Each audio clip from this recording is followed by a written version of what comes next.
آپ کیا کریں گی جی اس کے ساتھ؟ شریفہ نے بڑے اشتیاق سے پوچھا۔ تھانے دار نے چونک کر شریفہ کی طرف دیکھا۔ یہ کون ہے؟ یہ شریفہ ہے، ہمارے گھر کام کرتی ہے، اسی کے گھر تو یہ رہتا تھا۔ شریفہ نے ہی مجھے اطلاع دی تھی کہ یہ اس کے گھر میں چھپا ہوا ہے۔ فہمی بولی، اوہ، تو اس کا مطلب ہے شریفہ بھی اس کی ساتھی ہے؟ نہیں انسپکٹر صاحب، یہ ساتھی ہوتی تو کبھی اسے نہ پکڑواتی، یہ تو میری اور آپ کی محسن ہے۔ انسپکٹر نے کہا جانے والی نظروں سے شریفہ کی طرف دیکھا لیکن کچھ کہنے سے گریز کیا۔ فہمی کی وجہ سے وہ اپنے اختیارات کے لامحدود استعمال سے معذور تھا، لہٰذا شریفہ والا غصہ بھی اس نے مجھ پر اتارا اور 3-4 کرارے ہاتھ جڑنے کے بعد آواز دے کر سپاہیوں کو بلا لیا۔ میری چیخنے چلانے کی صلاحیت اچانک دم توڑ گئی۔ کیا فائدہ تھا؟ جو ہونا تھا وہ تو ہو ہی چکا تھا۔ شریفہ حسب روایت بدماشاں لگ رہی تھی۔ میں نے سر جھکایا اور بڑے آرام سے سپاہیوں سے ہتھ کھڑی لگوا لی۔ فہمی لا تعلقی سے سیٹی بجا رہی تھی۔ وہ میری بیوی تھی، میں اس کا شوہر تھا۔ کیا جب کسی کا شوہر گرفتار ہوتا ہے تو بیوی اس طرح سیٹی بجاتی ہے؟ میرا دل چاہا کہ اسے کھڑے کھڑے طلاق دے دوں۔ جس وقت مجھے تھانے کی حوالات میں بند کیا گیا رات کا وقت تھا۔ سارے حوالاتی سوئے ہوئے تھے۔ میں نے گنتی کی، وہ تعداد میں 4 تھے۔ حوالات بہت تنگ تھی۔ ایک قیدی آڑا ترچا ہو کر سویا ہوا تھا۔ اگر اسے سیدھا کرایا جاتا تو کافی ساری جگہ خالی ہو سکتی تھی۔ میں نے اسے کافی پاؤں مارے لیکن وہ ٹس سے مس نہ ہوا۔ میں نے اس کے کان کے قریب ہوتے ہوئے کہا، مجھے بھی لیٹنے دو۔ کیا کہا؟ کھیلنے دو؟ ابے یہ حوالات ہے، کوئی ہاکی کا میدان نہیں۔ جواب میں ایک مانوس سی آواز آئی۔ میں چونک اٹھا اور غور کرنے لگا کہ یہ آواز میں نے کہاں سنی ہے، اور اسی لمحے میرے دماغ میں ایک جھماکا سا ہوا اور میں حوالاتی سے لپٹ گیا۔ ابے یہ کیا کر رہا ہے؟ کون ہے تو؟ ابے چھوڑ۔ وہ اٹھ کر بیٹھ گیا۔ ابا یہ میں ہوں، کمالہ، تیرا کمالہ۔ میں پھٹتے جذبات سے ابا کے گلے لگ گیا۔ میرا گھر والا؟ ابے کیا بک رہا ہے؟ میں کوئی تیری زنانی ہوں؟ ابا نے حیرانی سے کہا۔ وہ ابھی تک مجھے نہیں پہچان پائے تھے۔ میں نے روشنی میں آتے ہوئے ان کی طرف چہرہ کیا اور ابا یوں اچھلے جیسے انہیں کسی کیڑے نے کاٹ لیا ہو۔ کمالے تو؟ ہاں ابا، میں تیرا کمالہ، جسے سارے کھوتے کا پتر کہتے ہیں۔ اوئے کمالیا! ابا بھی مجھ سے لپٹ گئے۔ ہماری آوازیں سن کر پہرے دار تیزی سے ادھر لپکا۔ اوئے کون شور کر رہا ہے؟ میں اور ابا تیزی سے دبک گئے اور نیچے لیٹ گئے۔ پہرے دار کچھ دیر تک چوکنی نگاہوں سے حوالات کا جائزہ لیتا رہا، پھر سمجھا شاید کوئی خواب میں بڑبڑا رہا ہوگا اور چلا گیا۔ ابے نے لیٹے لیٹے سرگوشی کی۔ ابے، میں نے تو تیرے کل بھی پڑھ دیے تھے، تو کہاں چلا گیا تھا؟ میں نے دبی دبی آواز میں کہا۔ ابا میری چھوڑ، یہ بتا کہ تو کیسے یہاں آیا؟ ابا کو میری بات پھر ادھوری سنائی دی، تاہم انہوں نے اندازہ لگا لیا کہ میں کیا پوچھنا چاہتا ہوں، لہذا دانت پیس کر بولے، وہ لڑکی گھر پر پولیس لے آئی تھی اور مجھے پکڑ کر یہاں ڈال دیا۔ 1 مہینہ ہونے کو آیا ہے، قسم سے اب تو یہاں دل لگ گیا ہے۔ مجھے غصہ آ گیا۔ فہمی مسلسل زیادتیاں کر رہی تھی لیکن میں کر بھی کیا سکتا تھا۔ اچانک مجھے کوئی خیال آیا اور میں نے ابا سے پوچھا، ابا، اماں تو ٹھیک ہے نا؟ ابا نے برا سا منہ بنایا۔ ہاں ٹھیک ہی ہے، وہ کمبخت تو کبھی بیمار ہی نہیں پڑتی۔ ابا، تجھ پر تشدد تو نہیں کیا گیا؟ کیا کہا؟ تہجد؟ ابے تھانے میں کہاں سے تہجد پڑھ سکتا ہوں، کچھ عقل کی بات کیا کر۔ میں نے دانت پیسے اور خاموش ہو گیا۔ فہمی نے طاقتور ہونے کا ثبوت دے دیا تھا اور میں یقین سے کہہ سکتا تھا کہ اب نہ صرف مجھے اسے طلاق دینی پڑنی تھی بلکہ پتہ نہیں وہ بعد میں انتقام بھی کس طریقے سے لے۔ مجھے خود پر غصہ آنے لگا۔ خواہ بیٹھے بٹھائے مصیبتیں مول لیے جا رہا تھا۔ کیا حرج تھا اگر فہمی کو طلاق دے دیتا اور اطمینان سے اپنے گھر چلا جاتا؟ بعض اوقات انسان اپنے تئیں جتنے بھی اچھے فیصلے کرتا ہے وہ اس کے لیے مصیبت بن جاتے ہیں۔ کمالے، 5 لاکھ کہاں ہیں؟ ابا نے مکمل رازداری سے ادھر ادھر دیکھتے ہوئے پوچھا اور بے اختیار میری آہ نکل گئی۔ ابا سارے واقعے سے بے خبر تھے اور اب تک یہی سمجھ رہے تھے کہ میں فہمی سے 5 لاکھ وصول کر چکا ہوں۔ ابے بتاتا نہیں، رقم کدھر ہے؟ انہوں نے بے چینی سے پوچھا۔ ابا، رقم نہیں ملی۔ میں نے اپنے آتے ہوئے آنسو ضبط کیے۔ حیرت انگیز طور پر ابا کو میرا پورا جملہ سمجھ آ گیا۔ وہ بری طرح چونکے۔ کیا مطلب؟ ابے رقم، وہ 5 لاکھ؟ ہاں ابا، وہ نہیں ملے۔ کیوں؟ انہوں نے دایاں کان بالکل میرے منہ کے قریب کر لیا۔ وہ اس لیے کہ میں نے ابھی تک فہمی کو طلاق نہیں دی۔ ہیں؟ ابے یعنی کہ تو نے اس سے نکاح پڑھوا لیا تھا اور وہ تیری بیوی ہے؟ अबे सच कह रहा है? अब्बा का चेहरा चमकने लगा था और मैं मजीद बुझने लगा था। ऐसी बीवी से तो बेहतर है बंदा घर में बकरी ले आए। हाँ अब्बा, वो मेरी बीवी है। मैंने करवट बदली और फिर गुजरे हुए तमाम वाकयात अब्बा को मनोअन बयान कर दिए। अब्बा ने कान मेरे करीब कर रखे थे और आंखें फाड़े मेरी कहानी सुन रहे थे। पूरी बात सुनते ही उनकी आंखों में शोले रक्स करने लगे। अबे उसकी क्या मजाल कि वो तुझे खामन न तस्लीम करे। मैं कल ही थानेदार से बात करता हूँ। अब्बा ने ऐसे कहा जैसे थानेदार उनका मातहत हो। नहीं अब्बा, अभी ये बात किसी से भी नहीं करनी, वरना रही सही बाजी भी हाथ से निकल जाएगी और हम हाथ मलते रह जाएंगे। बाल मलते रह जाएंगे? लेकिन क्यों? ये बाल दरमियान में कहाँ से आ गए? वो चौंके और मैंने खामोशी इख्तियार कर ली। सुबह होते ही थानेदार के कमरे में मेरी पेशी हो गई। वो कुर्सी पर अकड़ कर बैठा था और खूंखार नजरों से मेरी तरफ देख रहा था। जैसे ही सिपाही मुझे लेकर अंदर आए वो खड़ा हो गया और आहिस्ता आहिस्ता चलता हुआ मेरे करीब आ गया। लगाओ अपना रे, टवाना साहब जिंदाबाद, टवाना साहब जिंदाबाद, टवाना साहब जिंदाबाद। मैं समझा शायद वाकई नारे लगाने के लिए कह रहा है। ये सुनते ही उस पर वहशत तारी हो गई। उसने मेरी उंगलियों में डंडा फंसाकर जोर से दबाना शुरू कर दिया। मेरी चीखें निकल गई। ये क्या कर रहे हो? अचानक थाने में एक गर्जदार आवाज गूंजी और मुझ समेत सब थानेदार भी चौंक उठा। मैंने गर्दन घुमाई और मुझे अपनी आंखों पर यकीन न आया। सेठ खूबसूरत गुस्से से थानेदार को घूर रहा था। सेठ को देखते ही थानेदार की सुट्टी गुम हो गई। उसने जल्दी से डंडा मेरी उंगलियों से निकाला और चेहरे पर जबरदस्ती मुस्कुराहट सजाते हुए सेठ से हाथ मिलाने लगा। सेठ ने अपना हाथ खींच दिया। ये क्या कर रहे थे तुम? सेठ ने दोबारा पूछा। सेठ साहब, ये उल्लू का पट्टा आपकी बेटी को तंग कर रहा था, मैंने पकड़ लिया।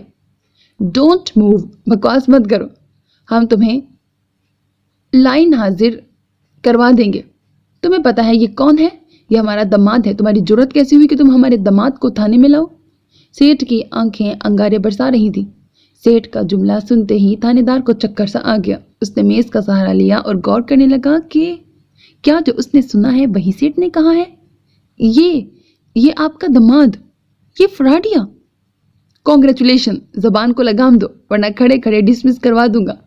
सेठ गुर्राया। लेकिन सेठ साहब, ये तो बस सफाई पेश करने की कोई जरूरत नहीं है, हम इसे ले जाने आए हैं। थानेदार उछल पड़ा। नहीं सेठ साहब, खुदा के लिए मेरी बात समझने की कोशिश कीजिए। ये झूठ बोल रहा है, ये आपका दामाद नहीं है।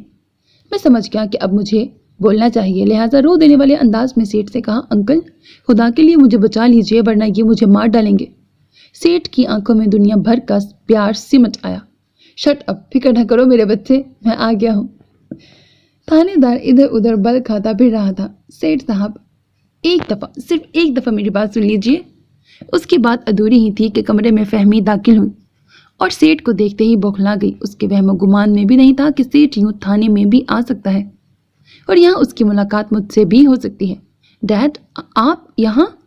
थानेदार खुश हो गया। लीजिए सेठ साहब, मैडम भी आ गई हैं, आप इनसे पूछ लीजिए। मैडम, ये उल्लू का पट्टा अपने आप को आपका खामन बता रहा है। फहमी के छक्के छूट गए, वो बुरी तरह फंस गई थी। सेठ की आवाज आई, बताओ फहमी, बताओ इस जाहिल इंस्पेक्टर को क्या हकीकत क्या है।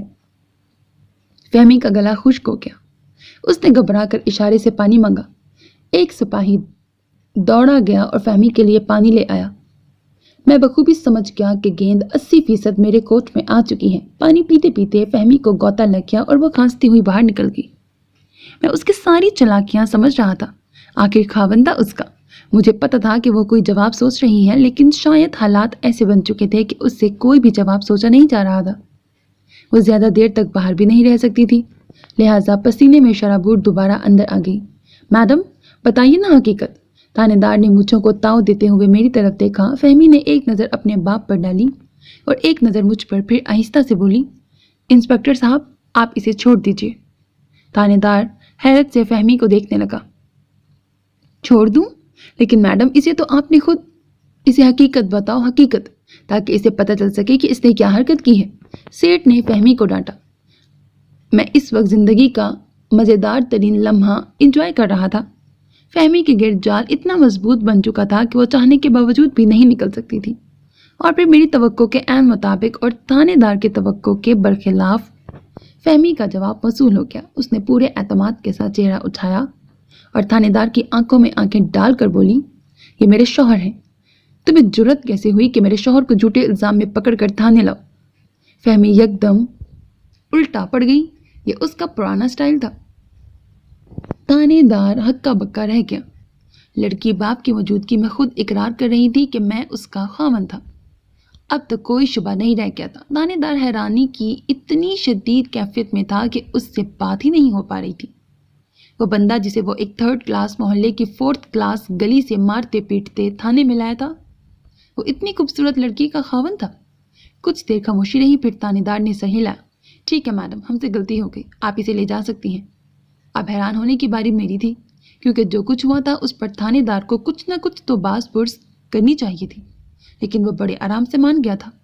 मैं सोच भी नहीं सकता था कि फहमी बात करने के दौरान थानेदार को अपनी खूबसूरत आंख मार चुकी है, और आंख मारने का एक ही मतलब हुआ करता है कि फिलहाल जो कहा जा रहा है उसी की हाँ में हाँ मिलाओ। मैं बेचारा खुश हो गया कि अब फहमी वाकई मेरी बीवी कहलाएगी। सेठ ने मामला सुधरते देखा तो एकदम उसकी बाँछें खिल गईं। भाई वाह वाह, मज़ा आ गया, यानी कि शुक्र है मैं ठीक वक्त पर पहुंच गया, वरना इस निकम्मे थानेदार ने तो मेरे दामाद का कीमा बना देना था। चलो भाई फहमी, अब घर चलते हैं। मैं अपना दामाद वापस मिलने की खुशी में इसे कुछ नए शेर सुनाना चाहता हूँ। डैडी आप चलें, मैं आती हूँ, फहमी ने कहा और मुझे खतरे की बू महसूस हुई। वो यकीनन कुछ बदलने के चक्कर में थी। मैंने जल्दी से कहा, फहमी तुम नहीं जाओगी तो फिर मैं भी नहीं जाऊँगा। तुम्हें कौन सा इतना ज़रूरी काम है, चलो मेरे साथ, चलो चलो जल्दी करो। मैंने पूरी जिम्मेदारी से उसका हाथ पकड़ लिया। फहमी के दांत भिंच गए, लेकिन मैं तो हवाओं में उड़ रहा था। कौन उल्लू का पट्टा मुझे उसका हाथ पकड़ने से रोक सकता था। मैंने उसे अपनी तरफ घसीटा। सेठ ने दामाद और बेटी का ये प्यार देखा तो खुशी से सर धुनने लगा। भाई क्या मोहब्बत है आपस की। इसी मौके पर एक फिल्बदी शेर हुआ है, अर्ज किया है कि मोहब्बत करने वाले कम न होंगे, मोहब्बत करने वाले कम न होंगे, अगर हाथों में अपने बम न होंगे। मैंने खुलकर उसे दाद दी और फहमी का हाथ पकड़कर गाड़ी की तरफ बढ़ने लगा। फहमी गुस्से से पेचोताप खा रही थी। उसका अंग अंग भड़क रहा था, लेकिन मुझे कोई परवाह नहीं थी। अल्लाह सलामत रखे, मेरे सुसर मेरा साथ था। हाथ छोड़ दो कमीने, फहमी ने भयानक सरगोशी की। मैंने मजीद सख्ती से उसका हाथ पकड़ लिया। ये हाथ कहाँ था? ये तो कोई मक्खन की टिकिया थी। आज अगर कोई मुझे पहाड़ से नीचे छलांग लगाने को कहता तो मैं बिला तामुल लगा देता। आई लव यू फहमी, मैं तुमसे सच्चा प्यार करता हूँ। मैंने जवाबी सरगोशी की। तुम इंसान नहीं गधे हो, गधे। तो क्या गधे के सीने में दिल नहीं होता? होता है, लेकिन वो सिर्फ गधी की अमानत होता है। जाओ, तुम्हें इस वक्त किसी गधी के पास होना चाहिए। तुम्हारा अंदाज़ा कितना दुरुस्त है। मैं खुश हो गया और फहमी दांत पीस कर रह गई। 5 लाख वाली बात दोबारा भी हो सकती है, उसने सरगोशी की। मैंने एक लम्हे के लिए रुककर उसकी आंखों में देखा। सेठ आगे आगे जा रहा था। फहमी, अब मुझे तुम्हारे सिवा कुछ नहीं चाहिए। तुम मेरी बीवी हो, लेकिन बस मेरी बन जाओ। मैं तुम्हारे लिए कुछ भी कर सकता हूँ। क्या कर सकते हो? फहमी ने गौर से मेरी तरफ देखा। मैं तुम्हारी खातिर 4-5 खूबसूरत लड़कियां फंसा सकता हूँ, पूरा अमरूद खा सकता हूँ, 2 दिन मुसलसल सो सकता हूँ, ऐश्वर्या की फिल्म देख सकता हूँ, बाथरूम का दरवाज़ा बंद किए बगैर नहा सकता हूँ, अमजद इस्लाम अमजद के सर पर चढ़कर घीसियाँ ले सकता हूँ। और शट अप, जैसे तुम घटिया वैसे तुम्हारे काम घटिया। देखो देखो, मुझे घटिया मत कहना। मैं घटिया लगता ज़रूर हूँ, लेकिन हूँ नहीं। तुम 100% घटिया हो। ये मत समझना कि तुमने मैदान मार लिया है। फिलहाल तो तुम बच निकले हो, लेकिन बहुत जल्द तुम्हारा वो हशर होगा जो तुम्हारे सर का हुआ है। मैंने चौंक कर सर पर हाथ फेरा। बाल काफ़ी उग आए हुए थे, टिंड करवाई जा सकती थी। मुझे ख्याल आया कि फहमी ने कहा था कि उसके पहले खामन की अगर टिंड करवा दी जाए तो वो बिल्कुल मेरी शक्ल का निकल आएगा। तो क्या अगर मैं बाल रख लूं तो उस जैसा लगने लगूंगा? ये ख्याल आते ही मैंने दोबारा सर पर हाथ फेर कर बालों की लंबाई नापी। असूली तौर पर जिस स्पीड से बाल बढ़ रहे थे, मैं बहुत जल्द उसके पहले खामन की शक्ल इख्तियार करने वाला था। वेरी गुड, मैंने खुद को दाद दी।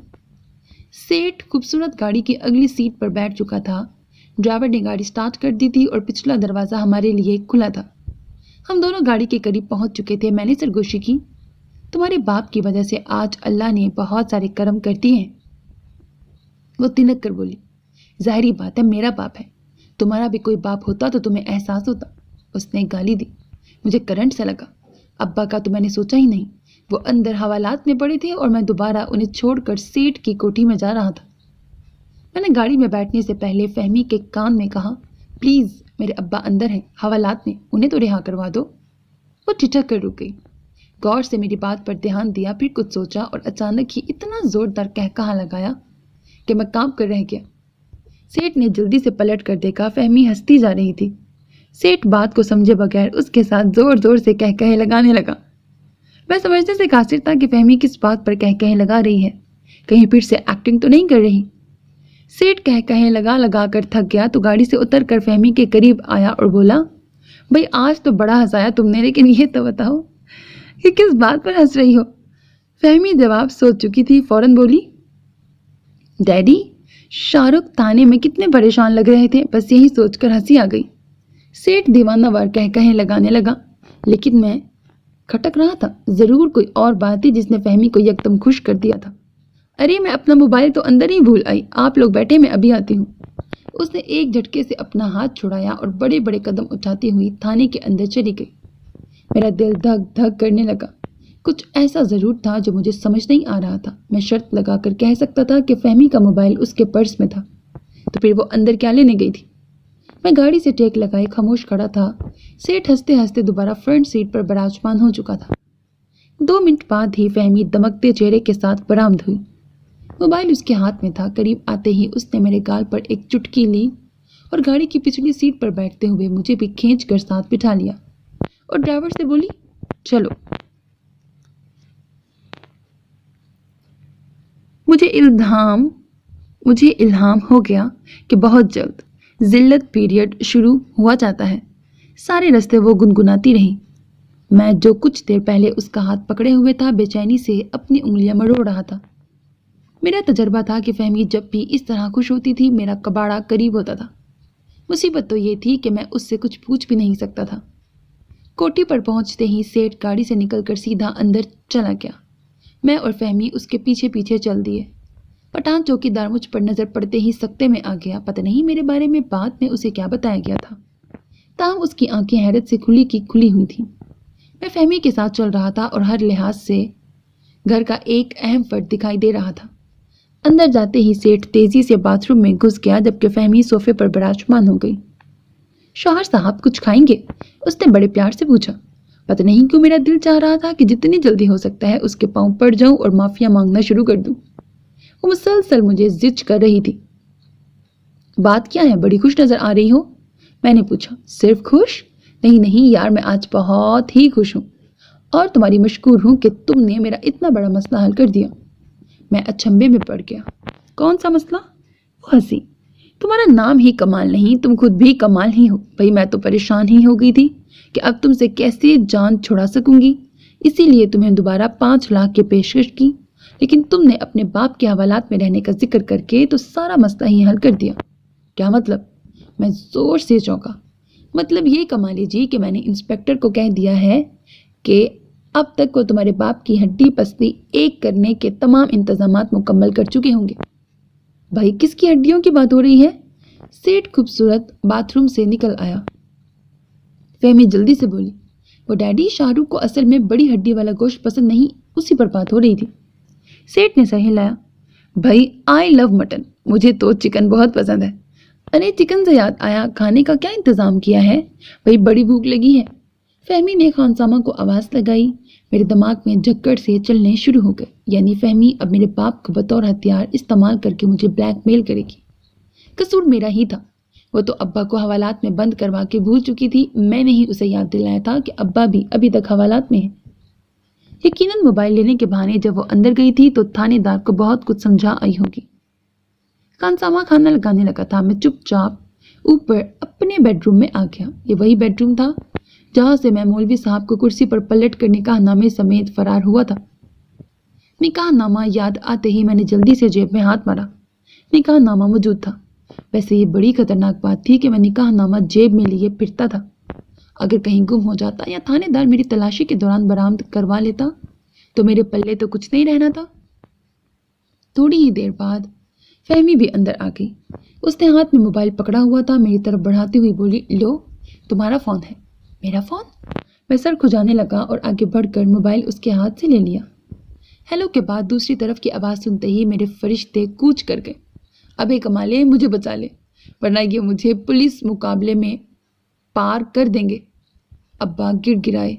अब्बा अब्बा तू फिक्र न कर, कुछ नहीं होगा, मैं अभी कुछ करता हूँ। क्या कहा? नहाता हूँ? अबे शर्म नहीं आती? बाप पुलिस मुकाबले में मरने को है और तुझे नहाने की पड़ी है। अबे नहाने वहाने को गोली मार, मेरी फिक्र कर मेरी। ओहो अब्बा, ये लड़की मेरी बीवी कहती है मुझे तलाक दो, वरना तुम्हारे बाप की बर्बादी कर दूंगी। क्या कहा? मुझसे शादी करेगी? अबे कमाले, किस मौके पर कौन सी खुशखबरियां सुना रहा है? अबे दे दे उसे तलाक, बचा ले अपने बाप को। मैं गुस्सा खा गया। अब्बा वो तुझसे शादी नहीं, तेरी बर्बादी चाहती है। ओए गंजे मनहूस, 1 घंटे के अंदर अंदर अगर तूने मैडम को तलाक ना दी तो अपने बाप के कुल पढ़ लेना। थानेदार अब्बा के हाथ से फ़ोन छीनते हुए चिल्लाया और फ़ोन बंद कर दिया। मैं हेलो हेलो ही करता रह गया। लो फ़ोन मुझे दे दो। फहमी ने हाथ आगे किया और मैंने बेदिली से फ़ोन उसे थमा दिया। क्या प्रोग्राम है? उसने एक अदा से पूछा। कुछ नहीं, खाना खाकर कुछ रेस्ट करना चाहता हूँ। मैं समझा शायद वो वाकई मेरा प्रोग्राम पूछ रही है। वो दांत पीसती हुई उठ खड़ी हुई। बस कमाले, बस बहुत हो चुका। अब की बार अगर तुमने कोई गड़बड़ की या मसला खड़ा किया तो तुम्हें यतीम होने से कोई नहीं बचा सकेगा और अपने बाप की मौत तुम्हारे सर होगी। बोलो, तलाक देते हो या नहीं? फहमी, मेरी बात तो सुनो। कोई बात नहीं सुननी जाएगी। तुम्हें अभी मुझे सादा कागज पर तलाक लिख कर देना होगा और अंगूठा भी लगाना होगा। मैं तुमसे प्यार करता हूँ, मेरा यकीन करो। गंजे बकवास बंद करो। वक्त बहुत तेजी से गुजर रहा है, तुम्हारा बाप मौत के करीब होता जा रहा है। अचानक मेरे दिमाग में एक ख्याल आया कि सेठ को जाकर दरख्वास्त करनी चाहिए कि वो अब्बा को हवालात से निकलवा ले, लेकिन फिर बेबसी से ये सोच कर रुक गया कि सेठ को तो फहमी पहले ही बता चुकी है कि मेरे वालिदैन फौत हो चुके हैं। उसी लम्हे मुझे एक अजीब सा ख्याल आया और मैं चौंक उठा। सेठ को किसने बताया कि मैं हवालात में था?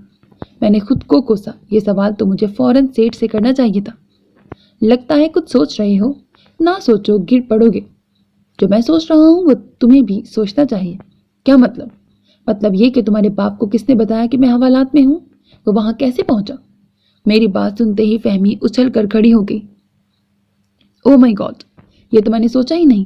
तुम फौरन डैडी से पूछो। कैसे पूछूं?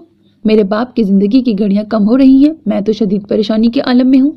डोंट वरी, तुम्हारे बाप को कल तक कुछ नहीं होगा। मैं इंस्पेक्टर को फोन कर देती हूँ। तुम जाओ, नीचे जाओ और डैडी से पूछो कि वो हवालात कैसे पहुंचे। मैंने बेयकीनी के आलम में फहमी को देखा। उसने सर हिलाया और मैं थके थके कदमों से चलता हुआ नीचे आ गया। सेठ खूबसूरत डाइनिंग टेबल पर बैठा खलाओं में घूर रहा था। मैंने उसके साथ वाली कुर्सी संभाल ली। उल्लू का पट्टा, सेठ बुड़बुड़ाया और मैं हड़बड़ा गया। जी क्या कहा? उल्लू का पट्टा, उसने दोबारा जोर देकर कहा। मैंने जल्दी से अपना जायजा लिया कि शायद मुझ में कोई ऐसी खामी नमूदार हो गई हो, लेकिन मैं वैसा ही था जैसा होना चाहिए था। उल्लू का पट्टा, सेठ की आवाज आई। ये आप मुझे सुना रहे हैं या बता रहे हैं? मैंने एहतियातन पूछा। सेठ ने एकदम मेरी तरफ देखा, फिर मुकम्मल राजदारी से बोला, कान इधर लाओ। मैं मुतजस्सिस हो गया और कान सेठ के मुंह के करीब कर लिए। सेठ पूरी कुव्वत से चीखा, उल्लू का पट्टा। फिर वो लहक लहक कर गाने लगा। उल्लू का पट्टा खाता था खिचड़ी, पीता था पानी, गाता था गाने मेरे सराने। एक दिन अकेला बैठा हुआ था, मैंने उड़ाया, वापस न आया उल्लू का पट्टा। कैसी नज़म है दामाद? मक्ता खूब है, मैंने बेध्यानी से कहा। सेठ ने चंद लम्हे मेरी बात पर गौर किया, फिर उछल पड़ा। क्या मतलब? मक्ता तो उस आखिरी शेर को कहते हैं जिसमें शायर अपना नाम इस्तेमाल करता है। मैं बौखला गया। मुझे क्या पता था कि मेरा जुमला बिल्कुल फिट बैठेगा। मैंने जल्दी से कहा, मेरा मतलब है अंकल, सारी नज़म खूब है, शुरू से लेकर मक्ते तक। सेठ की बातें खिल गईं और वो आदाब आदाब करने लगा। अंकल एक बात तो बताएं, आपको कैसे पता चला कि मैं थाने में हूँ? सेठ ने यकदम घूर कर मुझे देखा, फिर राजदारी से इधर उधर देखते हुए आहिस्ता से बोला, इस घर में तुम्हारा एक हमदर्द रहता है, उसने बताया था। मेरा हमदर्द? मैं चकरा गया। हाँ, तुम्हारा एक हमदर्द, उसने मुझे बताया कि तुम थाने में हो। क्या नाम है उस हमदर्द का? उसने नाम बताने से मना किया है। मैं हैरत के समुंदर में गौताए जन हो गया। اس گھر میں تو کوئی ایسا نہیں تھا جو میری حمایت میں لبیک کہہ سکتا۔ میں سوچنے لگا کہ اس گھر میں کون کون مجھے جانتا ہے۔ ایک تو ہو گیا سیٹھ خوبصورت، دوسری ہو گئی فہمی، تیسرا کون ہو سکتا ہے؟ ذہن پر زور مت دو، ٹنڈ متاثر ہو جائے گی، سیٹھ نے مجھے پچکارا۔ اور عین اسی لمحے میرے دماغ میں ایک دھماکہ ہوا۔ پٹھان چوکیدار کو تو میں بھول ہی گیا تھا۔ او مائی گاڈ، تو کیا چوکیدار میرا ہمدرد ہے؟ یا اللہ خیر۔ اتنے میں دروازہ کھلا اور چوکیدار اندر داخل ہوا۔ مجھ پر نظر پڑتے ہی اس کی آنکھوں میں اپنائیت پھیل گئی۔ اس نے نظریں میری طرف اور رخ سیٹھ کی طرف کرتے ہوئے کہا، آپ کا بھائی آئی ہے۔ میری سمجھ میں نہ آیا کہ کوئی خاتون آئی ہے یا مرد۔ سیٹھ نے چونک کر چوکیدار کی طرف دیکھا اور کچھ سوچتے ہوئے بولا، آئی ایم گوئنگ، میں آ رہا ہوں۔ خانسامہ نے کھانا لگا دیا تھا لیکن سیٹھ نے سگار سلگایا اور کھانا وہیں چھوڑ کر باہر نکل گیا۔ میں نے تیزی سے ادھر ادھر دیکھا، کمرے میں اور کوئی بھی نہیں تھا۔ میں نے بجلی کی سی تیزی سے بریانی اور قورمے پر ہاتھ صاف کرنا شروع کر دیا۔ ابا اکثر فرماتے تھے کہ اچھا کھانا اور اچھا نہانا قسمت سے ہی نصیب ہوتا ہے۔ کھانے کے حوالے سے ابا کے ندیدے پن کا اندازہ اس بات سے بھی لگایا جا سکتا ہے کہ اماں بتاتی ہیں، جوانی میں ایک دفعہ ابا کو ان کے ایک دشمن نے بیچ سڑک بہت مارا۔ ابا ٹھیک ہوتے ہی دشمن کو قتل کرنے لمبی سی چھری بغل میں لیے اس کے گھر پہنچ گئے۔ دشمن مہماندار بندہ تھا، اس نے ابا کو نہ صرف بٹھایا بلکہ ڈٹ کے کریلے گوشت بھی کھلائے۔ ابا نے سارا کھانا ہضم کرنے کے بعد ڈکار مارتے ہوئے چھری واپس بغل میں رکھی اور یہ کہتے ہوئے اٹھ کھڑے ہوئے کہ کوئی بات نہیں، انسان سے غلطی ہو ہی جاتی ہے۔ اس حساب سے میری تو سیٹھ سے کوئی دشمنی بھی نہیں تھی، پھر میں کیوں نہ ڈٹ کے کھاتا؟ میں کھانا کھاتے ہوئے مسلسل سوچ رہا تھا کہ ابا کو حوالات سے کیسے رہا کرایا جا سکتا ہے۔ فہمی اوپر انتظار کر رہی تھی کہ میں کب اسے آ کر بتاتا ہوں کہ اس کے باپ کو کس نے میرے بارے میں مخبری کی تھی۔ موقع اچھا تھا، کھانا کھاتے ہی میرا ذہن مزید تیز ہو گیا۔ سیٹھ اپنے بھائی سے ملاقات کر رہا تھا اور میں کچھ ایسا سوچ رہا تھا کہ اب کی بار ناگ بھی بچ جائے لیکن لاٹھی کا ستیاناش ہو جائے۔ اور پھر اللہ نے کرم کر دیا، میرے دماغ نے ایک ایسا پلان بتایا کہ میں اش کر اٹھا۔ میرا دل چاہا کہ اپنی 6-7 چمیاں لوں، لیکن پھر یہ سوچ کر باز رہا کہ کہیں رواج ہی نہ پڑ جائے۔ پلان اتنا زبردست تھا کہ ساری گیم الٹ ہو سکتی تھی۔ میں نے پانی کا لمبا سا گھونٹ بھرا اور ایک نیم کلاسیکل ڈکار مارتے ہوئے اٹھ کھڑا ہوا۔ اس سے پہلے کہ میں اوپر بیڈ روم کا رخ کرتا، اچانک دروازہ کھلا اور چوکیدار اندر داخل ہوا۔ خوچا، کچھ اور چاہیے تو بتاؤ۔ میں نے قہر آلود نظروں سے اس کی طرف دیکھا۔ نہیں شکریہ، میں نے کھانا کھا لیا ہے۔ خوچا، شکریہ کی کیا بات ہے، تمہارا خیال رکھنا ہمارا فرض ہے، ابھی بولو تو تمہارے لیے میٹھا پان لائے۔ اس کے لہجے میں حلاوت بھر آئی۔ ایک لمحے کے لیے میں نے سوچا کہ اس وقت یہ خان نہیں بلکہ وہ مہربان ہے، جس کی وجہ سے آج میں دوبارہ اس گھر میں ہوں۔ یہ خیال آتے ہی میرا لہجہ بدل گیا۔ خان، ویسے تم ہو بہت اچھے۔ خان کے کانوں کی لوئیں سرخ ہو گئیں۔ اس نے جلدی سے شلوار کی جیب میں ہاتھ مار کر نسوار نکالی اور میری خدمت میں راڈو گھڑی کی طرح پیش کی۔ یہ کیا ہے؟ میں نے آنکھیں پھیلائیں۔ یہ پیار کا تحفہ ہے ہماری طرف سے، اسپیشل نسوار۔ میرا دل چاہا کہ خان کو کھری سناؤں، لیکن اس کی مہربانی یاد آتے ہی نسبتاً نرم لہجے میں کہا، خان تم اتنی نسوار کیوں کھاتے ہو؟ خان نے آہ بھری، کیا بتاؤں کوچا، ہم نسوار نہ کھائے تو ہمارا خون رکنے لگتا ہے۔ کمال ہے، ویسے یہ جو تم روز اتنے پیسے نسوار پر خرچ کرتے ہو، ایک ہی دفعہ کوئی اچھا سا گھوڑا کیوں نہیں خرید لیتے؟ میں نے تجویز دی۔ خان نے پہلے تو بے دہانی میں سر ہلا دیا، لیکن بات سمجھ میں آتے ہی چونک اٹھا۔ اس سے پہلے کہ وہ کچھ کہتا، باہر سے سیٹھ کی آواز آئی اور وہ سب کچھ بھول بھال کر باہر کی طرف لپکا۔ میں نے موقع غنیمت جانا اور خرامہ چلتا ہوا اوپر بیڈ روم میں جا پہنچا۔ فہمی بے یقینی سے پہلو پہ پہلو بدل رہی تھی، مجھے دیکھتے ہی گررائی۔ اتنی دیر کیوں لگائی؟ کھانا کھا رہا تھا۔ میں نے تمہیں کھانا کھانے نہیں بھیجا تھا۔ میں اپنی نہیں تمہارے باپ کی بات کر رہا ہوں۔ بکواس مت کرو۔ کچھ پتہ چلا؟ ہاں، پتہ چل گیا ہے کہ میرے بارے میں تمہارے باپ کو کس نے بتایا تھا۔ کون ہے وہ؟ تمہیں یقین نہیں آئے گا۔ یہ تمہارا مسئلہ نہیں ہے، تم صرف نام بتاؤ۔ میں نے ایک گہرا سانس لیا اور صوفے پر بیٹھ گیا۔ فہمی کی پوری توجہ میری طرف تھی۔ میں نے سنجیدگی سے کہا، تمہارے باپ کا مخبر تھانے دار ہے۔ کیا کہا؟ میرا جملہ سنتے ہی وہ اتنے زور سے اچھلی جیسے اس کے سر پر عدنان سمیع آ گرا ہو۔ یہ بکواس ہے، سراسر بکواس ہے۔ یہ بکواس تمہارے باپ نے کی ہے۔ Shut up. میری پوری بات سنو گی تو بہت فائدے میں رہو گی، کیونکہ تمہارے باپ نے مجھے بہت سی اور بھی قیمتی معلومات فراہم کی ہیں۔ اس نے اپنی مٹھیاں بھینچی اور زور سے بیڈ پہ مکہ دے مارا۔ میں اطمینان سے بیٹھا اس کی بے چینی سے پیار کشید کر رہا تھا۔ خوبصورتی بھی عجیب چیز ہوتی ہے، جتنا آگ میں جلتی ہے کندن بنتی جاتی ہے۔ یہ لڑکی میرے حواس پر چھاتی جا رہی تھی۔ اب تک تو میں اس سے چھٹکارے کی ترکیبیں سوچتا آیا تھا، لیکن پتہ نہیں مجھے محسوس ہونے لگا کہ میں اس سے کسی کی قیمت پر علیحدہ نہیں ہو سکوں گا۔ شرعی لحاظ سے وہ میری بیوی تھی اور مجھے اپنی بیوی کو پسندیدگی کی نظروں سے دیکھنے کا پورا حق تھا۔ بولو، میں سن رہی ہوں۔ ایسے نہیں، اب گیند میرے کوٹ میں ہے، پہلے میرے باپ کو رہا کراؤ، پھر بتاؤں گا۔ تم بھول رہے ہو کہ میرے ایک اشارے پر تمہارے باپ کی ہڈی پسلی ایک ہو جائے گی، اور تم بھی بھول رہی ہو کہ جو انسپکٹر تمہارے اشاروں پر ناچ رہا ہے اس کی اصل ڈور تمہارے باپ کے ہاتھوں میں ہے۔ میں تمہیں زندہ نہیں چھوڑوں گی، میں تو پہلے دن ہی تم پر مر چکا ہوں۔ اوکے، میں تمہارے باپ کو رہا کروا دیتی ہوں، لیکن اس بات کی کیا گارنٹی ہوگی کہ تم مجھے طلاق دے دو گے؟ باپ کو رہا کروانے کے عوض میں تمہیں طلاق نہیں بلکہ وہ معلومات دوں گا جو تمہارے باپ نے تھانے دار کے حوالے سے مجھے دی ہیں۔ میں ابھی تھانے دار سے کنفرم کرتی ہوں، اس نے دھمکی دی۔ مجھے پتا تھا کہ وہ ایسا رسک ہرگز نہیں لے گی، لہٰذا اطمینان سے پاؤں ہلاتا رہا۔ اس نے ایک لمحے کے لیے میری طرف دیکھا، پھر پرس سے فون نکال کر تھانے کا نمبر ملانے لگی۔ میں بظاہر خاموش بیٹھا تھا، لیکن میرے ہاتھوں پیروں سے جان نکلنا شروع ہو گئی تھی۔ اگر اس نے تھانے دار سے بات کر لی تو جتنے جوتے مجھے پڑنے تھے ان کی تعداد کا اندازہ صرف فرشتے ہی لگا سکتے تھے۔ میں اطمینان سے پاؤں ہلاتا رہا، لیکن کوئی نہیں جانتا تھا کہ یہ جو میرے پاؤں ہل رہے تھے وہ اب اطمینان کی وجہ سے نہیں، خوف کی وجہ سے ہل رہے تھے۔ میں نے نوٹ کیا کہ میرے سر کے بال بھی کانپنے لگے تھے۔ ہیلو انسپکٹر صاحب، میں فہمی بات کر رہی ہوں۔ میں آہستہ آہستہ صوفے سے رینگتا ہوا زمین پر آنے لگا۔ مجھے پتا تھا اب میرا صوفے پر بیٹھنے کا کوئی حق نہیں تھا۔ سارا پلان کو کھاتے چلا گیا تھا۔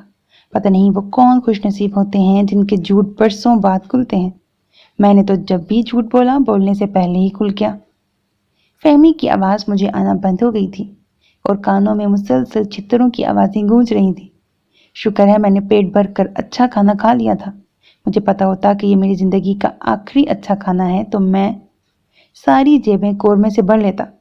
ویسے بھی اتنے عرصے سے یہی سوٹ پہنا ہوا تھا، اب تو یہ واقعی میرا لگنے لگا تھا۔ تمہارا باپ رہا ہو گیا ہے، اس نے اتنی اہم بات اتنے عام سے انداز میں کہی کہ 4 منٹ مجھے سمجھنے میں لگے۔ پھر جیسے ہی پورا جملہ میرے دماغ میں اترا میں ہکا بکا رہ گیا۔ کیا کہا؟ تمہارا باپ رہا ہو گیا ہے، اس نے سپاٹ لہجے میں دہرایا۔ لیکن کیسے؟ تم نے تو تھانے دار کو فون کیا تھا۔ ہاں، میں نے ہی اسے فون کر کے کہا کہ تمہارے باپ کو رہا کر دے۔ اب تم اپنا وعدہ پورا کرو اور بتاؤ کہ ڈیڈی نے انسپکٹر کے بارے میں کیا بتایا۔ میرا دل چاہا کہ اٹھ کر خوشی سے ناچنا شروع کر دوں۔ میری کامیاب تدبیر کی بدولت ابا جیل سے رہا ہو گئے تھے۔ میں جلدی سے اٹھ کر دوبارہ صوفے پر بیٹھ گیا۔ اب میں اس پر بیٹھنے کا مکمل طور پر حقدار تھا۔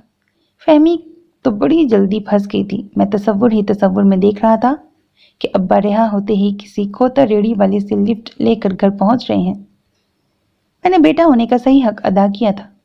مجھے اپنی فہم و فراست پر ناز محسوس ہونے لگا۔ عقل مندی کا احساس مجھے عجیب سا نشہ دے رہا تھا۔ بتاؤ بھی؟ فہمی نے مجھے خیالات سے نکالا۔ کیسے بتاؤں کہ میرے لیے تم کون ہو؟ تم پیار ہو، تم گیت ہو، تم… میں نے نانا پاٹک کر کے ڈائلاگ شروع کر دیے۔ وہ بھی شروع ہو گئی۔ تم خبیث ہو، کمینے ہو، جلدی سے ساری بات بتاؤ ورنہ مجھے غصہ آ گیا تو جان سے ہاتھ دھو بیٹھو گے۔ میں نے جلدی سے اپنا آپ سنبھالا اور پہلے سے طے شدہ کہانی اسے سنانا شروع کر دی۔ تمہارے باپ نے بتایا کہ انسپکٹر اس کا خاص مخبر ہے اور اسی نے فون کر کے اسے بتایا کہ آپ کا داماد تھانے میں ہے۔ تمہارا باپ بتا رہا تھا کہ انسپکٹر اس سے منتھلی 10,000 روپے لیتا ہے اور اس کے مخالفین کو دمکانے کا کام بھی سر انجام دیتا ہے۔ یہ بھی پتا چلا کہ انسپکٹر عنقریب تمہارے باپ کو کوئی خفیہ بات بتانے کی کوشش کر رہا ہے جس کا معاوضہ اس نے 5 لاکھ طلب کیا ہے۔ وہ خفیہ بات کیا ہوگی؟ فہمی نے پہلو بدلا۔ پتہ نہیں، یہ تو تمہیں اور انسپکٹر کو ہی پتا ہو کہ تم نے آپس میں کیا خفیہ بات کی ہے۔ شٹ اب گدھے، اپنے طرف سے اندازے نہ لگایا کرو۔ اور کوئی بات نہیں؟ اس کا مطلب ہے انسپکٹر بلیک میلنگ پہ اتر آیا ہے۔ ویسے یہ تو بتاؤ کہ انسپکٹر کو تمہارے بارے میں یہ کیسے پتا چلا کہ تم میرے ڈیڈی کے داماد ہو؟ میں گڑبڑا گیا۔ اس سوال کا جواب تو میں نے سوچا ہی نہیں تھا۔ میں نے جلدی سے کہا، इंस्पेक्टर ने अपने तौर पर मालूम कराया होगा। किससे? हो सकता है शराफत ने उसे सारी बात बता दी हो। शराफत कौन? फहमी चौंकी। वही शराफत। शराफत वकील। तुम्हें तो पता है कि वकील और पुलिस का चोली दामन का साथ होता है। मैंने लगे हाथों शराफत को भी मुलविस करना जायज समझा। फहमी ने एक हंकारा भरा और खामोशी से कुछ सोचने लगी।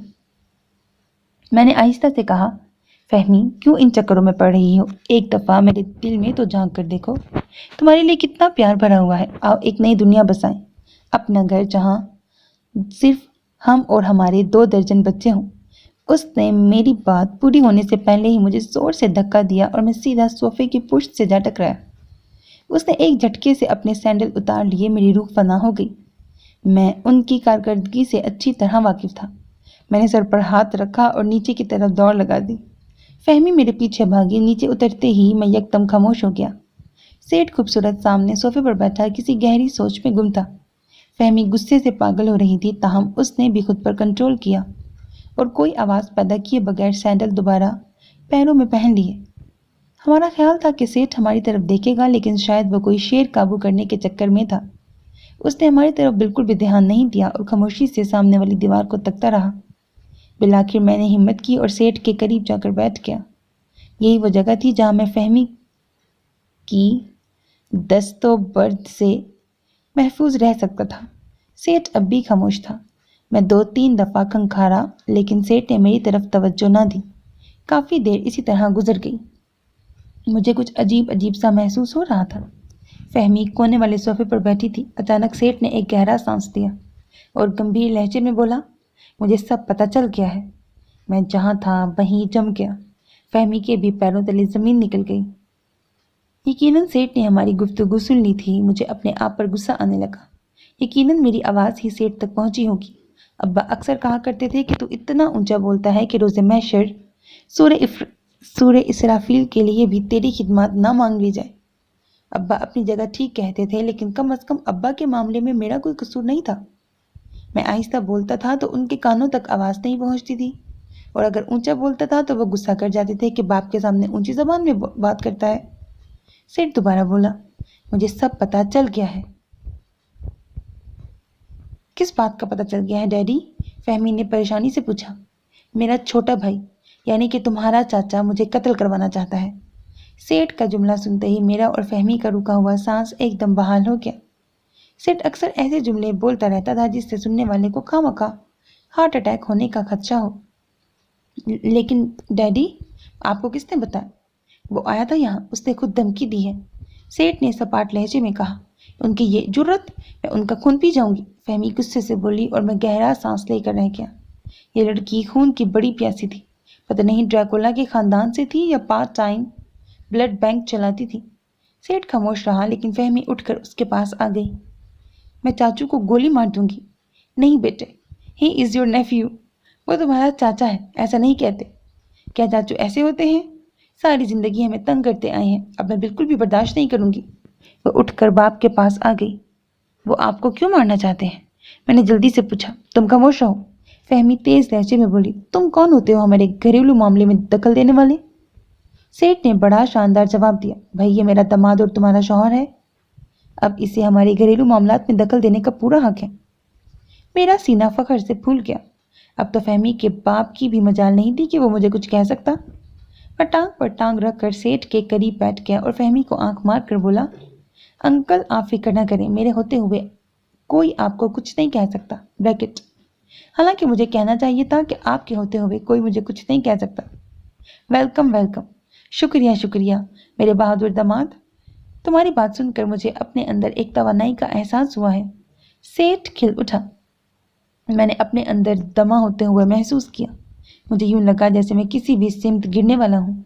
जिंदगी में पहली बार मुझे किसी ने बहादुर कहा था। मेरा दिल चाह रहा था कि फौरन फहमी को अपने डोले दिखाऊं, मीनारे पाकिस्तान से छलांग लगाऊं, जिंदा सांप खा जाऊं, टार्जन को माँ बहन की गालियां दूं, आर्नल्ड को चूंटी की तरह मसल दूं, रैम्बो की गर्दन मरोड़ दूं। दामाद बेटे, मैं तुम्हें बताता हूं कि असल कहानी क्या है। सेठ ने पूरी कुव्वत से एक कश लिया और धुआं मेरी तरफ फेंकते हुए सीधा हो गया। मैंने फहमी की तरफ देखा। हस्बे मामूल उसका मुंह ऐसे बन गया जैसे खाली पेट कोलन बाउल को देख लिया हो। मैंने उसकी परवाह नहीं की और हमतन गोश हो गया। सेठ ने लब खोले। माई सिस्टर, यानी कि मेरा भाई मुझसे 4 साल छोटा है।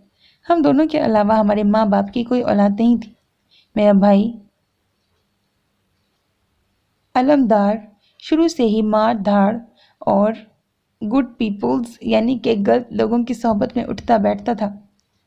यहीं से उसकी जिंदगी जराइम पेशा लोगों में बसर होने लगी और आहिस्ता आहिस्ता वो उन्हीं के माहौल में ढलता चला गया। मेरे बाप को इस बात का बहुत दुख था। वो शहर के अच्छे खासे खाते पीते और इज्जतदार सेठ थे। उन्होंने अलमदार को समझाने की बहुत कोशिश की, लेकिन वो आगे से और भी जिद्दी निकल आया। एक दिन अलमदार बैंक डकैती में पकड़ा गया।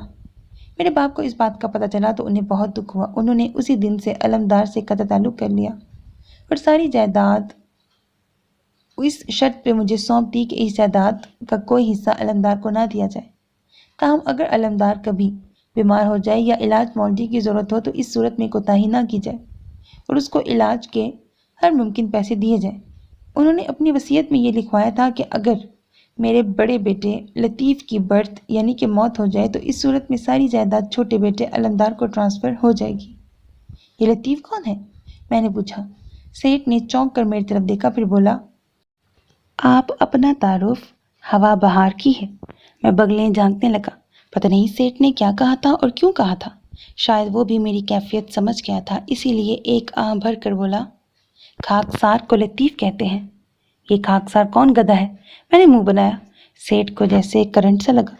वो सोफे से फिसल कर नीचे कालीन पर जा गिरा और उसका सुगार हाथ से उछलकर सीधा फहमी की गोद में जा गिरा। फहमी बदहवास हो गई और चीखती चिल्लाती कपड़े झाड़ने लगी। जरा सी देर में अजीब सा मंजर हो गया था। सेठ जल्दी से खड़ा होने की कोशिश में फिर गिर गया। फहमी सुगार को ऐसे पैरों तले मसल रही थी जैसे वो सुगार नहीं मैं हूं और मैं हवन्नक बना सोफे पर बैठा बारी बारी उन दोनों की तरफ देख रहा था। चीखो पुकार की आवाज़ सुनकर चौकीदार तेजी से अंदर दाखिल हुआ और हैरान रह गया। क्या हुआ साहब, क्या हुआ? ये इसने किया है। फहमी ने चिल्लाते हुए मेरी तरफ इशारा किया।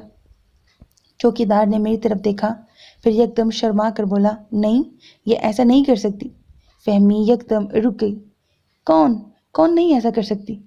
चौकीदार ने मजीद शर्माते हुए मेरी तरफ इशारा किया और मैं शर्म से कीचड़ कीचड़ हो गया। और उसी लम्हे मुझे एहसास हुआ कि मैं इतने बड़े सेठ का दामाद हूँ। मुझे एक चौकीदार से ज़रा सख्त लहजे में बात करनी चाहिए। मैंने गरज कर कहा, खान तुम वापस जाओ। अपनी तरफ से तो मैं गरजा था, ताहम ये मेरी ज़िंदगी की पहली गरज थी और उसे सुनकर मुझे ऐसा लगा जैसे मेरे गले के अंदर से कोई फाका ज़दा चूहा बोला है। चौकीदार ने मेरा हुक्म सर आंखों पर रखा और जैसे आया था वैसे ही पलट गया। इतनी देर में सेठ जम कर खड़ा हो चुका था और गुस्सीली नज़रों से मेरी तरफ देख रहा था। ये तुमने गधा किसको कहा था? आपको तो नहीं कहा अंकल, मैंने सफाई पेश की। अब एक खाकसार मैं ही हूँ, तूने मुझे ही गधा कहा है। मेरी जान निकल गई। मुझे अब समझ आई थी कि मुझसे क्या गलती हो गई थी। मैंने जल्दी से बात संभालते हुए कहा, अंकल मेरा मतलब ये था कि आप खाकसार कैसे हो सकते हैं? आप तो सेठ हैं, सेठ खूबसूरत। सेठ झांसे में आ गया और अपने गलीज दांतों की नुमाइश करते हुए बोला, ओह आई सी, आई वॉज राइट, मैं गलत था, सॉरी। मैंने शुक्र का सांस दिया। सेठ दोबारा से सोफे पर बराजमान हो गया। फहमी जल्द अज जल्द मुझसे बात करना चाहती थी, इसीलिए उसने मुझे कन अखियों से इशारे शुरू कर दिए। मुझे सब समझ आ रही थी, लेकिन मैं जानबूझकर अनजान बना रहा और नजरें दूसरी तरफ जमा दी। अपना वार खाली जाता देखकर फहमी को ताव आ गया। उसने घूर कर मेरी तरफ देखा, फिर इत्मीनान से खड़ी हुई और ऊपर जाते हुए मुड़कर बोली, शाहरुख मैं बेडरूम में जा रही हूँ, ज़रा थाने फ़ोन करना है, तुम्हें टाइम मिले तो आ जाना। मेरा खून खुश्क हो गया। खुदा ने उसे तराह निकालने की खुदा दाद सलाहियतों से नवाजा था। ब्रैकेट गाली एक जुमला कहती थी और मेरे होशो हवास गुम कर देती थी। मैंने सेठ की तरफ देखा, वो नया सुगार सुलगा रहा था। फहमी खट खट सैंडल खटकाती ऊपर चली गई। मैं भी खड़ा हो गया। स्टैंड अप, तशरीफ रखो, मुझे तुमसे कुछ ज़रूरी बातें करनी है। सेठ ने मुझे इशारा किया और मैं जल्दी से दोबारा बैठ गया। फहमी ने आखिरी सीढ़ी से एक बार फिर पलट कर मेरी तरफ देखा। उसका चेहरा बता रहा था कि वह शदीद गुस्से में है। लेकिन मैं मजबूर था। बेटी की बात मानता तो बाप ने नाराज हो जाना था। लिहाजा खामोशी से सेठ के जुमले का इंतजार करने लगा। टुमारो यानी कि आज मेरा भाई मेरे घर आया था। आपको कत्ल करने? मैंने फौरन अंदाजा लगाया। सेठ ने घूर कर मेरी तरफ देखा, फिर बोला, नहीं, वो अगर मुझे कत्ल करेगा तो खुद नहीं करेगा। ये काम वो किसी और से भी ले सकता है। तो फिर वो क्यों आया? वो हर महीने आता है 3 लाख रुपए लेने के लिए। 3 लाख हर महीने? क्यों? वो कहता है कि उसे कोई बीमारी है जिसके इलाज पर हर माह 3 लाख रुपए खर्च होते हैं। बीमारी पर 3 लाख? मेरी आंखें फैल गईं। मैंने तो आज तक मोहल्ले के डॉक्टर को हर बीमारी के इलाज के एवज 20 रुपए ही दिए थे। ये डॉक्टर हमारे मोहल्ले में सबसे महंगा डॉक्टर कहलाता था और पार्ट टाइम कुल्फियाँ बेचता था। मुझे जब भी नज़ला जुकाम होता था यही डॉक्टर काम आता था। वैसे भी हम गरीबों को कभी आला दर्जे की बीमारी नहीं लगती। आप कभी नोट कीजिएगा, गरीबों की ज़्यादातर बीमारियां एक दूसरे से मिलती जुलती होती हैं।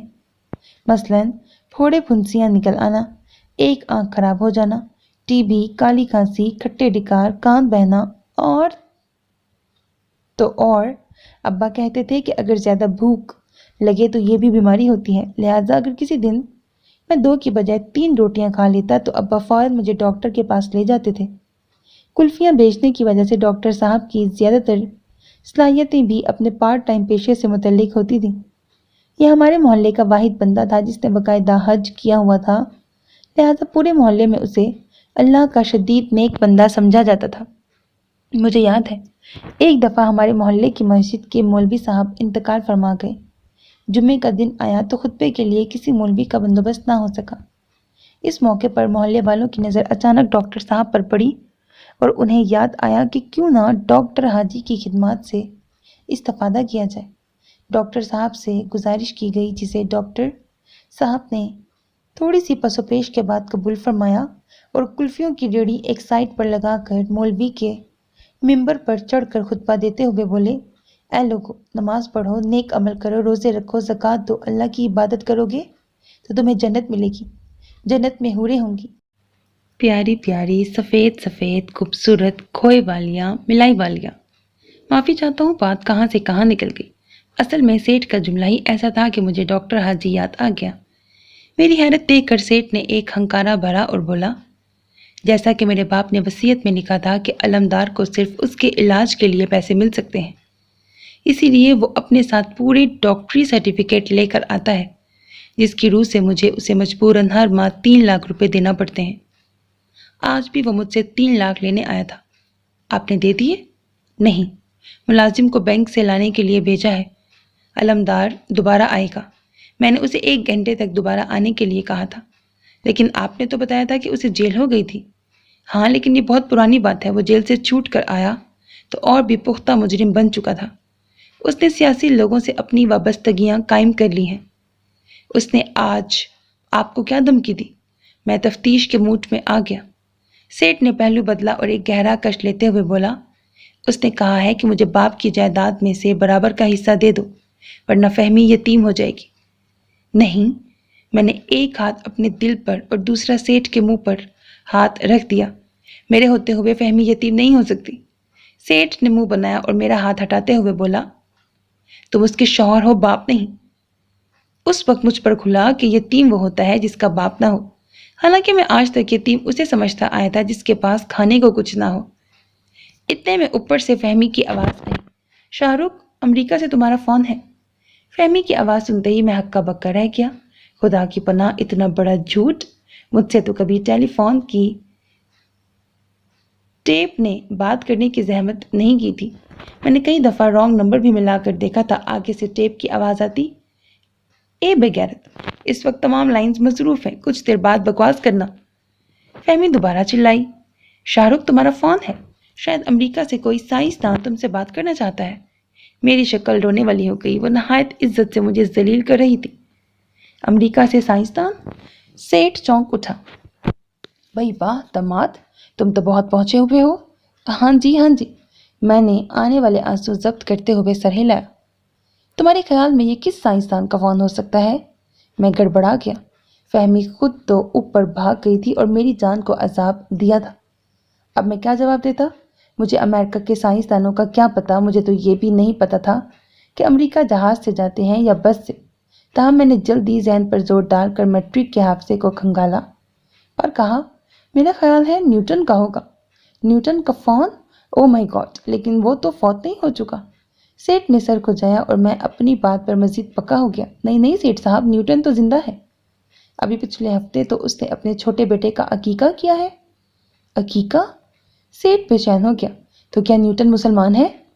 سب کچھ گڑبڑ ہو گیا تھا، لیکن میں پھنس چکا تھا۔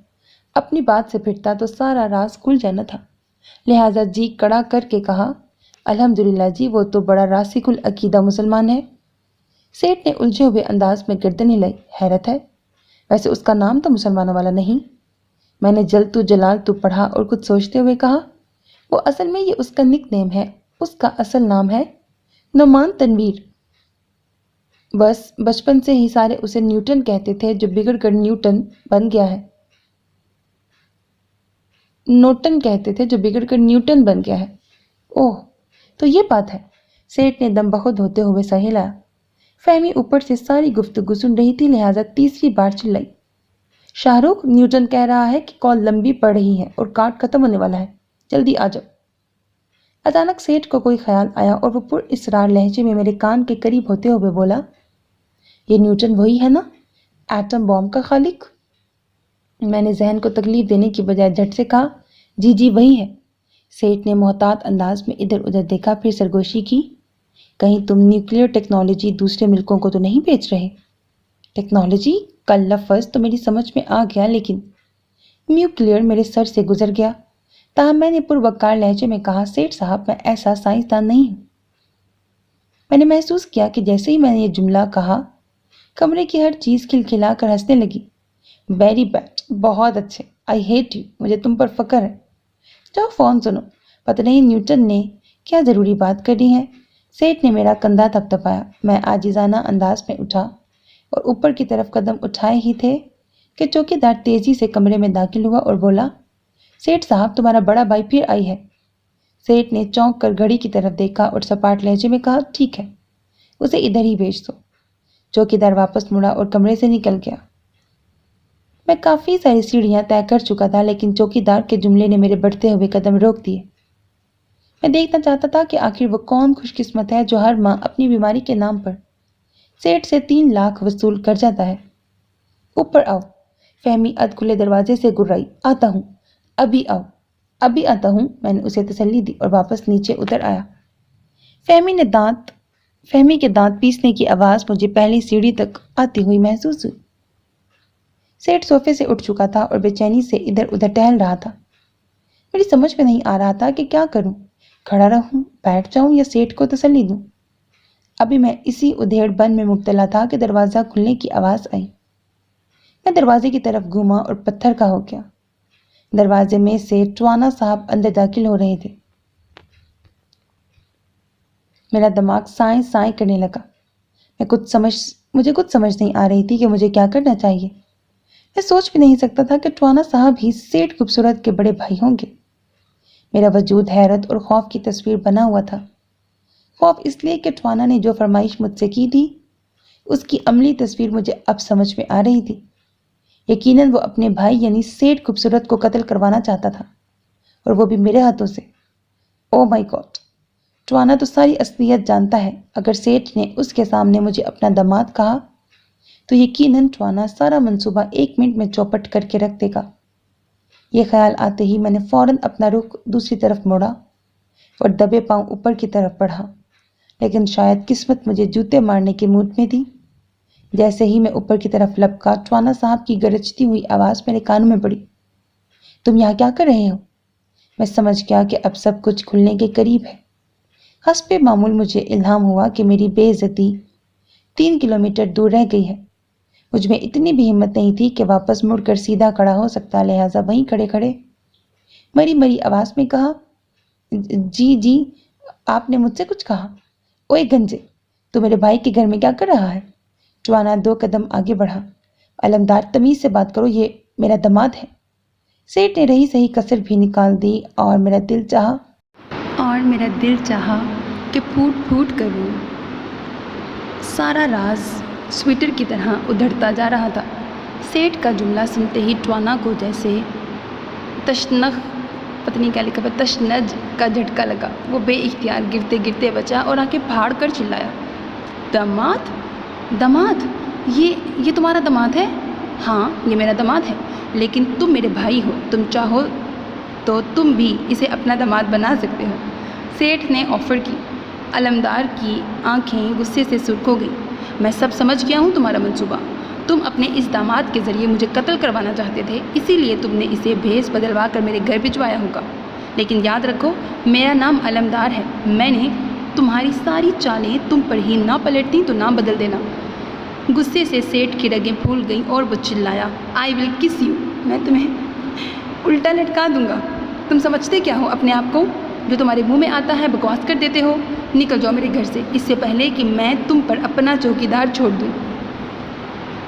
ट्वाने ने मेरी तरफ रुख किया और दांत पीस कर बोला, गंजे, या तो तू मेरे साथ धोखा कर रहा है या मेरे इस अहमक भाई के साथ। लेकिन याद रख, दोनों सूरतों में तेरा हशर वो होगा कि सारी ज़िंदगी तेरे सर पर बाल नहीं आ सकेंगे। आप क्या कह रहे हैं? मेरी समझ में तो कुछ नहीं आ रहा। मैं एकदम अनजान बन गया। उल्लू के पट्टे, क्या तेरा नाम कमाला नहीं? कमाला? नहीं जी, मेरा नाम तो शाहरुख है। मैंने दिल ही दिल में इतने बड़े झूठ पर अल्लाह से माफ़ी मांगी। शाहरुख? ट्वाना फिर गिरते गिरते बचा, तो क्या तुम जेल में नहीं थे? मैंने तुम्हें छुड़वाया नहीं था और तुमने मेरे यहाँ मुलाजमत इख्तियार नहीं की थी। मैं और जेल में? कैसी बातें कर रहे हैं जी? मैं तो सेठ साहब का दामाद हूँ और साइंसदान हूँ। ट्वाना थोड़ा सा संभला। तो फिर वो कौन था जो मेरे पास मुलाजमत करता रहा? हो सकता है जी वो मेरा कोई हमशक्ल हो। आजकल क्लोनिंग का दौर है, कोई भी किसी का हमशक्ल हो सकता है, लेकिन मेरी आंखें धोखा नहीं खा सकती। ट्वाना नर्म बढ़ गया। हो सकता है आपका जहन धोखा खा गया हो। मैंने बात बनती देखकर जल्दी से दलील दी। सेठ खूबसूरत ने दखल अंदाजी की। अलमदार, जिस मकसद के लिए आए हो वो बयान करो और यहाँ से दफ़ा हो जाओ। मेरे घर के मामलात में दखल देने की कोई ज़रूरत नहीं। ट्वाना यकदम सेठ की तरफ मुड़ गया। उसके चेहरे पर मक्काराना मुस्कुराहट नमूदार हो गई। तुम्हें अच्छी तरह से पता है कि मेरे आने का क्या मकसद है। तुम ही ने तो मुझे कुछ देर पहले आने के लिए कहा था। भाई ज़ाहिरी बात है, मैं अपना मेडिकल का बिल लेने आया हूँ। सेठ ने एक हंकारा भरा, सिगार का लंबा सा कश लगाया और धुआं ट्वाने के मुंह पर फेंकते हुए बोला, बहुत जल्द तुम्हारी ये झूठी दौरे की बीमारी भी सबके सामने खुल जाएगी। फिर क्या करोगे? किससे पैसे मांगोगे? ट्वाने ने यतीम कछुए की तरह कहकहा लगाया और फिर मुसलसल हंसने लगा। मैंने देखा कि हंसते हुए उसकी मूछें भी उसके साथ ही हंसने लगी थी। ट्वाने की मूछें इतनी बड़ी और घनी इसलिए भी थीं कि ट्वाना बाज़ औक़ात अपने हिस्से का खाना भी अपनी मूछों को खिला देता था। मैं शर्त लगाकर कह सकता था कि ट्वाना जितनी मेहनत और ग़िज़ा अपनी मूछों को मुहैया करता था, बस 1-2 साल में इन मूछों पर कोई ना कोई फल लगने वाला था। मैंने तो ख्वाब में कई दफ़ा ट्वाने की मूछों पर किन्नू, सेब और अमरूद लटकते हुए भी देखे थे। खुदा शाहिद है कि ये ख्वाब अक्सर मुझे सुबह के वक्त आए थे और सियाने कहते हैं कि सुबह के वक्त आने वाले अक्सर ख्वाब सच्चे होते हैं। बड़े भाई, तुम हो तो बड़े, लेकिन तुम्हारा दिमाग बहुत छोटा है। मेरे दौरे नकली होने का पता चल भी गया तो 101 ऐसी बीमारियां अभी दुनिया में मौजूद हैं जो मैं खुद पड़ताली कर सकता हूं, और एक से एक अच्छा डॉक्टर मौजूद है जो मेरे हक़ में मेडिकल सर्टिफिकेट बना कर दे सकता है। इसीलिए तो कहता हूं कि इस मुसीबत से एक ही दफ़ा छुटकारा हासिल कर लो। क्या मतलब? सेठ चौंका। मतलब वाज़िया है, मुझे भी जायदाद में से हिस्सा दे दो। आखिर मैं भी उसी बाप की औलाद हूँ जिसके तुम बेटे हो। नाफरमान हुआ तो क्या हुआ? औलाद नाफरमान हो तो उसे उसके हक़ से तो महरूम नहीं कर दिया जाता ना। वेलकम, बकवास मत करो। तुम्हें जायदाद से महरूम करने का फ़ैसला मेरा नहीं, हमारे बाप का था। ओह वाकई, ये तो सच है। लेकिन बड़े भाई, ये फ़ैसला भी तो हमारे बाप ही का था ना कि छोटे भाई को अगर कोई बीमारी हो तो उसके इलाज के लिए पैसे देने में कोई तामुल ना किया जाए। हाँ, लेकिन तुम्हें कोई बीमारी नहीं है। हाँ, तुम डॉक्टर कब से हो गए? मुझे तो बड़ी ख़तरनाक बीमारी है और एक तवील अरसे से है। तुम्हें नहीं पता कि मुझे दौरा पड़े तो मैं औरत बन जाता हूँ? भाई ये बात तो बच्चा जानता है। आई डोंट नो, मुझे अच्छी तरह मैं जानता हूँ कि ये तुम्हारा ढोंग है। मैं हैरान व परेशान उनकी बातें सुन रहा था। अगरचा ट्वाने ने आखिरी मुलाकात में मुझ पर यह राज अफशा कर दिया था कि उसके दौरे नकली होते हैं, ताहम मुझे उसका ये अंदाज़ भी नकली लगा था। लेकिन अब तो वो बकायमी होशो हवास یہ اقرار کر رہا تھا کہ اس کے دورے نکلی ہیں، تو کیا وہ سب ناچ گانا، سرخی، پاؤڈر، ٹھمکے سب نکلی تھا؟ میں نے اپنا سر تھام لیا۔ ٹوانا سیاست دان ہی نہیں، بہت بڑا اداکار بھی تھا۔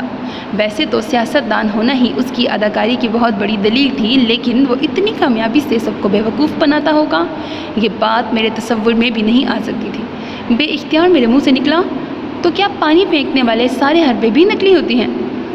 میری بات سنتے ہی ٹوانے کو کرنٹ سا لگا۔ وہ تل ملا کر کھڑا ہو گیا اور غصے سے چلایا، گنجے تو وہی ہے تو، تجھے کیسے پتہ چلا کہ میرے اوپر پانی پھینکنے سے میرے دورے ختم ہو جاتے ہیں؟ میں بے اختیار کن پٹی کھجانے لگا۔ ابا ٹھیک ہی کہتے تھے، میں دنیا کا سب سے پہلا اور آخری بیوقوف تھا۔ بھلا ایسے کڑے وقت میں ٹوانے سے یہ بات کرنے کی کیا ضرورت تھی؟